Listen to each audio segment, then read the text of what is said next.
100 ఏళ్ల చరిత్ర గల ఒక పాఠశాల.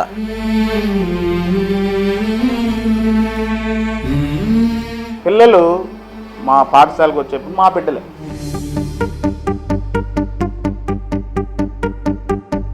ప్రభుత్వ పాఠశాలలో చదువుకున్న వాళ్ళే ఎక్కువ మంది, చాలా మంది ఉన్నత స్థాయిలో ఉన్నారు. మహేశ్వర గురు సాక్షాత్ పరబ్రహ్మ తస్మై శ్రీ. మీ స్కూల్కి దాదాపుగా నెల్లూరు జిల్లాకు వచ్చిన ప్రతి కలెక్టర్ కూడా మీ స్కూల్ని విజిట్ చేస్తారు, ఎందుకని సార్?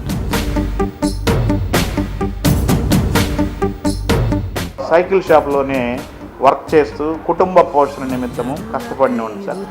వైపు కదిలిన ఋషివో విజ్ఞాన పంటను అందరి సహకారంతోనే గురు బ్రహ్మ గురు విష్ణు గురుదేవో మహేశ్వర గురు సాక్షాత్ పరబ్రహ్మ తస్మై శ్రీ గురవే నమః.